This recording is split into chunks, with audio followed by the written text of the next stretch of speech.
Olá, meus irmãos. A paz do Mestre esteja com todos vocês. Que Deus abençoe quem me ouve, irmão. Que Deus abençoe quem me ouve, minha irmã. Que o Senhor Deus Todo-Poderoso possa vir falar conosco sempre por intermédio dessa poderosa palavra que é poderosa para salvar, para libertar, que é poderosa para nos levar além.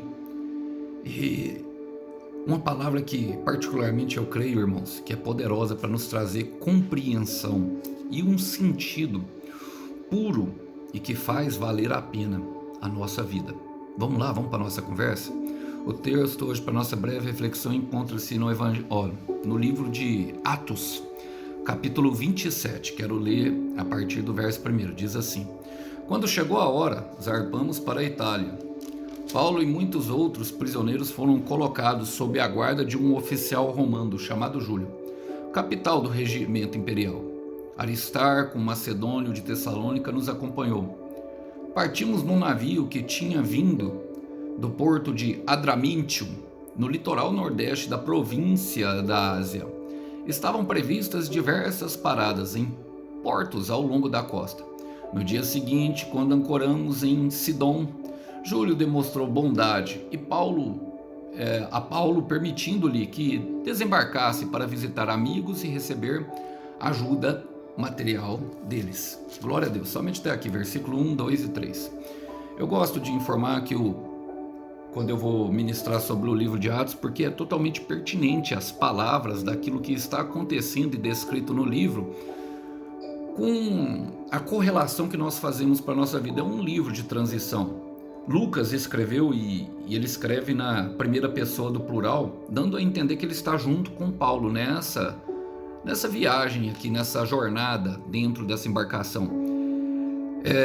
Ou seja, seria uma testemunha ocular daquilo que aconteceu. E ele escreveu os seus 2 livros da Bíblia, que é justamente o Evangelho de Lucas e Atos, junto.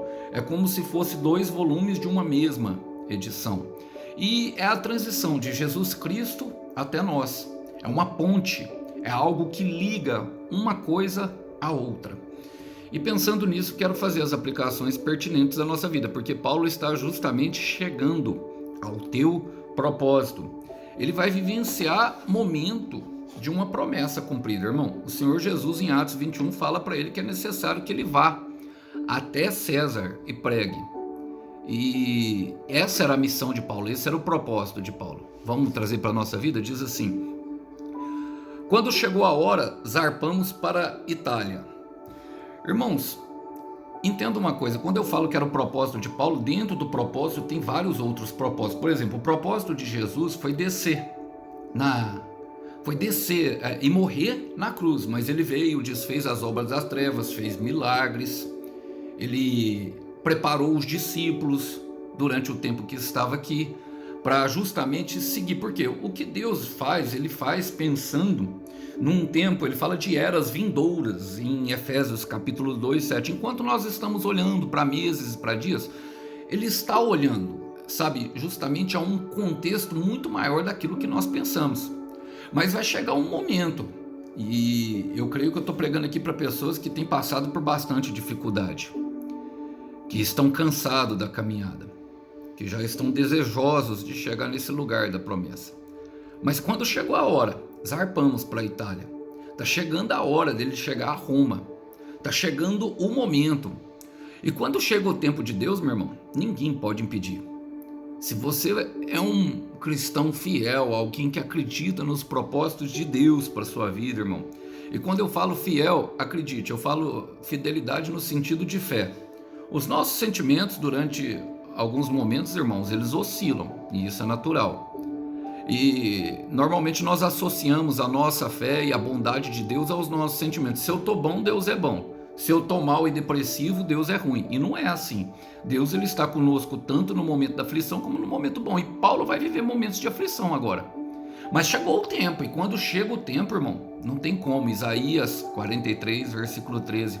Antes que houvesse dia, eu sou, e não há quem possa escapar da minha mão. Agindo Deus, quem impedirá? Eu gosto da profundidade, e esse é um versículo que me acompanha, que tem a ver com, eu ouvi muito Deus falando comigo, inclusive em meus sonhos.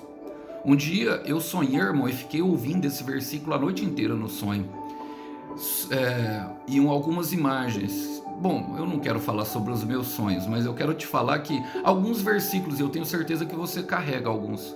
E esse de Isaías mostra a profundidade da revelação que ele teve de Deus antes que houvesse dia, ou seja, ele existe antes de todas as coisas e tem tudo sob o seu controle planejado. Não há quem possa escapar das minhas mãos, porque o único que tem poder de escapar da mão de Deus é nós, através do nosso livre-arbítrio.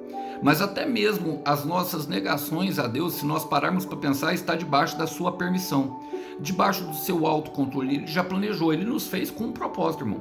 Ele nos fez para executar um plano dele.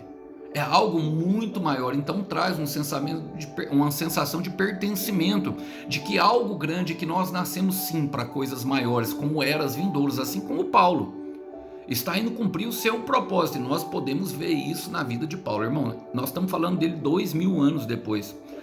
Fala zarpamos porque Lucas estava lá, Lucas fazia parte, irmão, estava escrevendo, estava só de olho, olhando tudo para relatar, porque Paulo, ao final do processo, irmão, iria morar com o mestre. Olha, e fala assim, ó: Paulo e muitos outros, continuando a história, prisioneiros foram colocados sobre a guarda de um oficial romano chamado Júlio, capitão do regimento imperial. Júlio era um homem de poder, irmão, talvez chefe de centúrias ali, como o próprio Cornélio que conversou com Pedro. E agora entenda, irmão. Muitas vezes durante o caminho nós passaremos por situações. Paulo está em prisão, irmão. Está com algemas e está com outros prisioneiros. Talvez é colocado como igual, mas ele é um homem de Deus. E talvez a posição que Deus te coloca, irmão, não seja a que você quer. Tenho certeza que Paulo não queria estar preso. Então, muitas vezes nós passaremos por situações que nós não queremos passar. Muitas vezes oramos ao Senhor: Senhor, nos dá força.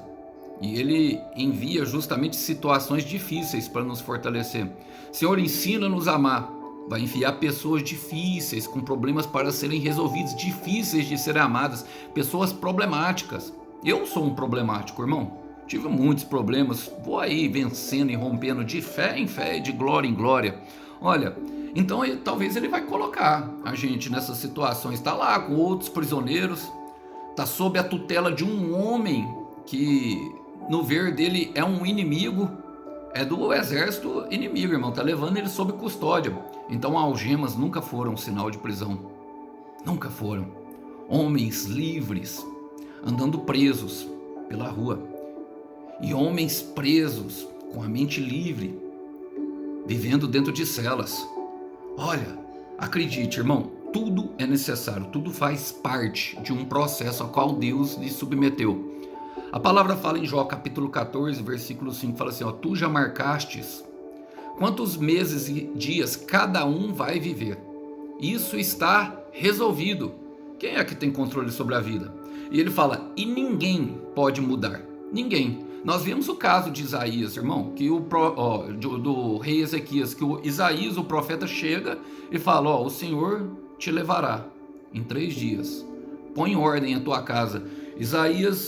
Ezequias vira, ele nessa atitude de encostar a cabeça, se apoia na parede e ora, Senhor, eu te servi, por favor, ajuda-me. E ora ao Senhor. E a oração, ela tem o poder de mudar o decreto de Deus, no sentido dele ver arrependimento no coração. E logicamente Isaías tinha um certo crédito, estava fazendo a obra de Deus, estava dirigindo a nação de Israel, e Deus deu 15 anos para ele consertar a vida dele.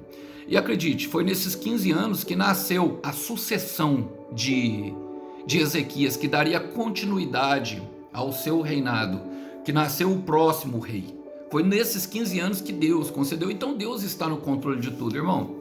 Tudo que às vezes ele vem trazendo como exortação, como um período de uma palavra que talvez é difícil de engolir, é necessário naquele momento, às vezes até para provocar um clamor, para provocar uma aproximação. Por quê? Porque Ele é o que nós precisamos, irmão.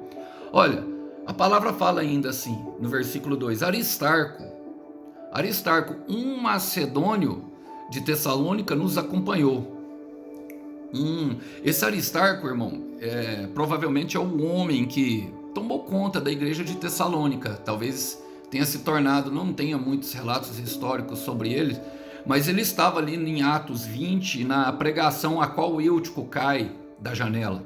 Ele estava lá, ele viu a glória de Deus ao Deus ressuscitar Eutico. Era um homem totalmente habilitado. E está acompanhando aqui Paulo nessa missão difícil, né, irmão? Preso, sabe? Num lugar onde ele não quer estar. Então, Deus nunca nos deixa sozinho, irmão. Deus sempre tem amigos e amigas leais para nós, sabe? Sempre tem ajuda na missão. Sempre tem um socorro presente.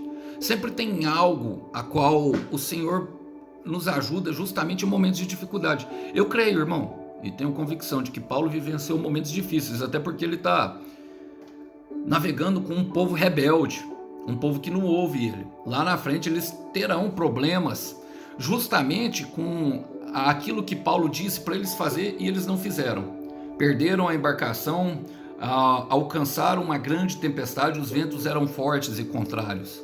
Passaram por várias tempestades, passaram por várias diversidades, que se tivessem dado ouvidos a Paulo, que era o profeta de Deus e que estava sob um propósito de Deus, era a presença ali, ou seja, estabelecida de Deus, não haveria, mas não deram ouvidos. Mas Deus não vai deixar sozinho na missão, terá pessoas que dará ouvido. Salmo 46, versículo 1 fala que o Senhor é o nosso refúgio e a nossa fortaleza, um socorro bem presente na hora da adversidade. Bem presente, meu irmão, ele é um socorro presente na hora. A palavra fala que é na hora, no momento em que está acontecendo. E eu gosto, sabe por quê? Porque Deus, num mundo, irmãos, em que ninguém mais sabe ouvir as pessoas, não conseguem entender nem ler o nosso coração, não conseguem ao menos ouvir uma palavra daquela angústia que se instaurou dentro de nós, porque estão ocupados demais correndo atrás dos seus projetos, se esquecem que às vezes a missão faz parte em ajudar os outros. Um Deus que ouve, que está pronto e é o Todo-Poderoso, Criador de todas as coisas, irmão. Ele nos ouve quanto tempo for necessário. Quantas vezes, irmão, aqui dentro do meu quarto em lágrimas. Quantas vezes eu só... As minhas orações parecia mais um burburinho, uma lamentação, uma ladainha, irmão. Muitas vezes eu também, irmão, passo a mesma coisa que vocês. E ele está ali presente, pronto para nos indicar o caminho, para nos indicar aquilo que nós devemos fazer, para mostrar o próximo passo. Olha, e a palavra fala assim, ó: partimos num navio que tinha vindo do porto de Adramítio, no litoral noroeste da província da Ásia. Quero me apegar aqui, irmão, aonde eles pegaram esse navio, porque, irmão, nós precisamos ficar atento aos sinais. Adramítio significa eu habitarei na morte. E é justamente isso o que aconteceu. Deus estaria presente naquele vale de sombra de morte. Salmo 23, o rei Davi, ele teve a mesma impressão. Ele fala: ainda que eu ande no vale da sombra da morte, eu não temerei. E por que ele não terá medo? Ele fala: porque o Senhor está comigo. E o Senhor, ele é capaz, irmão, de habitar no meio do vale da sombra de morte. Aqui mostra que justamente nos momentos de mais dificuldade é os momentos que ele se fará mais presente. Eu quero repetir isso porque eu creio que alguém precisa ouvir. Será nos momentos em que nós encararemos o fim de perto, nós chegaremos no nosso limite, será naquele momento em que nós bateremos de frente com uma parede que ele estará ali. É naqueles momentos que ele se fará mais presente, irmão. Sabe, mas isso tudo indica sinais daquilo que aconteceria. Olha, o navio, o lugar onde eles estavam pegando, e Paulo era bastante atento a isso, era um sinal, era um presságio, Deus estava predizendo que enfrentariam a morte. Muitos morreram naquela embarcação, muitos morreram. Está dizendo, ele não, olha, Deus, ele não executa juízo, ele não executa nada sem antes avisar os seus profetas. Se eu não me engano, na 1:37, ou Miqueias 3:7, não me lembro agora a referência, mas ele não faz nada sem antes avisar os seus profetas, sabe? Não executa juízo, não executa nada, irmão, que venha trazer bastante prejuízo, que vai ter um problema, sem antes avisar. Ele dá sinais, irmão, eu tenho certeza do que eu vou falar, porque ele habita, sabe, no meio da nossa morte, ele habita no meio da nossa, ali, sabe, todos ali estão, provavelmente nem conheceriam Jesus Cristo, então, irmão, todos entregues justamente a sua concupiscência da carne, a sua vontade, o seu bel prazer. E entender isso traz justamente para nós, irmãos, um alívio, ou seja, uma segurança. Eu quero falar algo para vocês. Eu tive experiência disso, irmãos. A primeira vez que eu ouvi a voz de Deus, eu fumava ainda. E para quem fumou sabe que eu passei por todos os vícios, mas o vício mais difícil de largar foi o cigarro. Eu já tinha largado da cocaína, já tinha largado da maconha, mas ainda precisava do cigarro para trazer um certo alívio. E nossa alma, quando nós caminhamos nesse caminho, ela precisa de um pouco de dopamina, justamente de um pouco de prazer para aliviar as tensões da vida, o subterfúgio, aquilo que é justamente a nossa válvula de escape. Todos têm uma válvula de escape, eu não me engano com isso, irmão. Agora, precisamos ficar atento com relação a essas válvulas de escape. E somente o Senhor, irmão, às vezes ele vai nos avisar porque nós podemos largar. Mas às vezes vai acontecer como aconteceu logo depois, um anjo indicando. E no meu caso, irmão, por exemplo, eu tinha largado, eu percorri o caminho, larguei a cocaína, larguei a maconha, e o cigarro era o mais difícil, de fato. Quando eu não fumava, eu ficava muito ansioso e irritadiço. E um dia eu estava aqui no jardim da minha casa, com meu filho tinha 6 meses, eu já era cristão, irmão, e ainda fumava, já era cristão assim, estava na caminhada, não estava, eu tinha separado, estava meio chateado com a igreja. E para quem fuma sabe que o primeiro cigarro da carteira e o primeiro cigarro do dia é o mais prazeroso, e a gente sempre busca aquilo, mas nunca achamos aquele prazer, aquele momento de felicidade, aquele instante de prazer que nós cremos que é o momento mais feliz da nossa vida. E naquele momento ali representava aquele cigarro, para mim era o meu alívio, o meu subterfúgio. E na hora que eu acendi o cigarro, dei 3 tragadas, depois de tomar o café ainda, que dava um paladar perfeito para aquilo, o Noah, meu filho, veio até mim assim, sorrindo assim, numa dadorzinha assim, ele era novinho, devia ter 4, 5 meses, eu nem lembro, mas era bem novinho.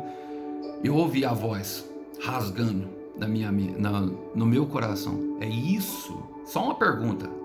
A pergunta de Deus revela a sua grandeza e revela a nossa pequenez. Ele fala: é isso que você ensinará ao seu filho? Irmão, eu peguei o maço de cigarro, novinho, tinha acabado de comprar, embolei tudo na frente da minha mãe, assim. Minha mãe falou: que isso, menino? Eu peguei o cigarro, joguei fora. Falei: nunca mais vou fumar na minha vida. Ninguém entendeu nada que tinha acontecido. A minha mãe olhou assim e sorriu, aquela coisa mais linda. E eu nunca mais tive nem vontade de fumar, irmão. Eu sinto o cheiro de cigarro. E essa história, ela tem servido de reforço para muitos. Encontrei esses dias, irmão, eu sempre almoço no mesmo restaurante, agora mudei um pouco.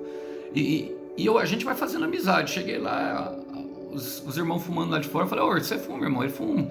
Aí contei pra ele a história. No que eu contei pra ele essa história, irmão, ele sentiu um arrepio inteirinho, assim. Falou: meu irmão, eu senti um arrepio inteirinho. Ele perguntou como é que eu tinha parado, né, logicamente. E aí eu fui falar. Eu falei: irmão, cigarro é uma coisa que eu creio que somente Jesus Cristo mesmo. Eu já vi muitos voltando a fumar depois.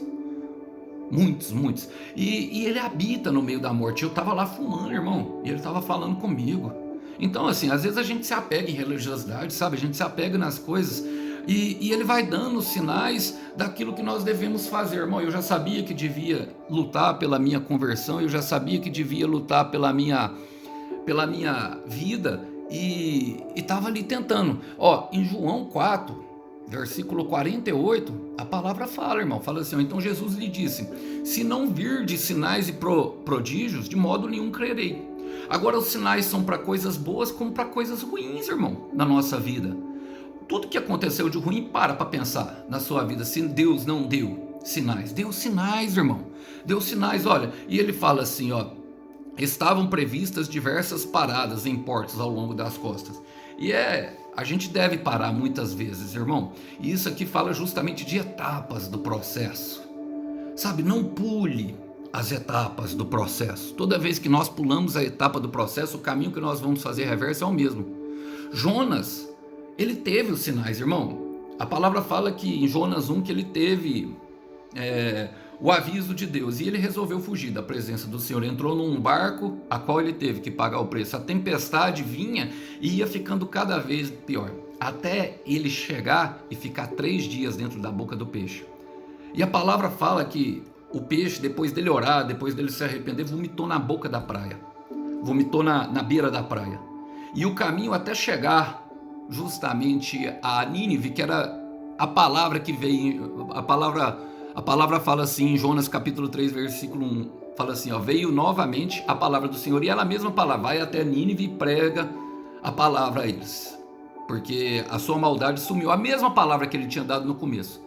Só que a caminhada que ele fez justamente correndo de Deus é a caminhada que ele teve que fazer justamente para cumprir o propósito de Deus. Então toda vez que nós pulamos etapas, há um retardo do processo, irmão. Toda vez que nós, tentamos não passar pela agenda de Deus, e Deus tem uma agenda, irmão, para nós, para cada um de nós, para um processo. E toda vez que nós tentamos pular a etapa, ou acelerar, ou dar Isaías 30, 21, eu gosto desse versículo porque ele me acompanha também. Ele fala, quanto te desviares para a esquerda ou para a direita, ouvirás uma voz, este é o caminho, andai nele. E nós teremos vontade de desviar, por quê, irmão? Porque temos dúvida, porque temos medo, porque não queremos pregar, porque não queremos cumprir o plano. Mas toda vez que nós pulamos de etapa, irmão, nós vamos ter que voltar para aquele mesmo caminho. A palavra fala também que Elias, fugindo depois de Jezabel, fala assim, ó, Deus olha para ele e fala assim, em 1 Reis 19, fala assim, ó, volte pelo mesmo caminho que você veio. E isso é algo que vai ter que acontecer, irmão, para nós aprendermos. Por quê, irmão? Olha, por que Deus não nos limpa, não nos purifica logo de uma vez, irmão? Justamente para nós darmos valor naquilo que é bom. É durante o caminho que nós começamos a valorizar aquilo que nós perdemos. Irmão, e só damos valor naquilo que nós de fato perdemos. Tem pessoas que acham que não, que nunca vai perder, perde, irmão. As nossas atitudes, sabe? Aquilo que não plantamos, não colhemos, não tem jeito. Então não pule etapas. Olha, Tiago, olha, eu gosto desse versículo. Tiago 1:2 diz o seguinte: meus irmãos, tende por motivo de grande alegria passarde por várias provações. E eu quero fazer uma distinção entre provação e tentação. Tentação, irmão, é aquilo que os seus olhos alcançam e o diabo te oferece, como o barco de Jonas. É aquilo que é atraído, é aquilo que você mesmo procura. Agora, a provação é algo que está na agenda de Deus, que vai trazer salvação. Deus, ele nunca nos prova, irmão, em alguma coisa que nós não damos conta de nos suportar. Deus é fiel e não nos dará provação maior, tentação maior daquela que não podemos suportar. Antes ele nos fornecerá o escape, ou seja, se ele nos coloca diante de alguma coisa é porque nós podemos. E nós devemos suportar para que não venhamos a pular a etapa. Agora, nós vamos passar por várias, e essa é a palavra usada por Tiago, várias provações até chegar ao propósito, irmão. Paulo está passando por mais uma, então não pule etapas. Olha, eu quero ir por final porque fala assim, ó, no dia seguinte, quando acoramos em Sidom, Júlio demonstrou bondade a Paulo, permitindo-lhe desembarcar-se para visitar amigos e receber ajuda material deles. Irmão, a bondade e a fidelidade do Senhor te seguirão todos os dias da sua vida. O Senhor, ele usa até mesmo o inimigo para demonstrar essa bondade, que ele está conosco no caminho. Olha, perceba que os outros, a palavra fala que Júlio demonstrou bondade a Paulo. Ele não deixou os outros descer. Por quê, irmão? Porque Paulo tinha algo diferente. Paulo é um escolhido de Deus. É um homem que tem um caráter aprovado por Deus. É um homem que passou pela forja. E muitas vezes nós passamos justamente por isso, irmão. Para quê? Para que tudo aquilo que nós vimos e tudo aquilo que nós sentimos serviu só para nos lapidar. Para quê? Para que nós chegamos a um lugar onde nós tenhamos a alma lavada e a mente tranquila. E que nós só queremos deitar para descansar. Eu só quero deitar, meu irmão, com a mente calma e a alma lavada. quem aí, quem mais quer? Então bondade e fidelidade nos seguirão todos os dias. Em Malaquias 3, versículo 18, a palavra fala que o Senhor mostrará a diferença entre quem o serve e quem não o serve. Mas eu quero terminar com Salmos 23, versículo 6. Diz exatamente o seguinte: bondade e fidelidade nos seguirão todos os dias da sua vida. E ele fala: e eu habitarei na sua casa. Estavam habitando em morte, mas ele habitará na sua casa. Por quê? Porque João 14, 23 diz que o Pai fará a morada em nós, e nós nos tornaremos verdadeiramente um templo do Deus vivo, e nós mesmos habitaremos nesse templo, porque nós estaremos felizes com agora a nossa solitude, que antes era solidão. Nos tornaremos um verdadeiro templo de Deus, com a alma lavada, com mente tranquila, sem ansiedade, sem depressão. E a bondade e a fidelidade do Senhor nos seguirão todos os dias. Te seguirão, irmão, todos os dias. Te acompanharão, minha irmã, todos os dias. Te seguirão todos os dias da sua vida. Que Deus abençoe os irmãos. Que vocês possam ficar com essa breve palavra. A paz do Senhor Jesus esteja com todos. Até uma próxima. Tchau, tchau.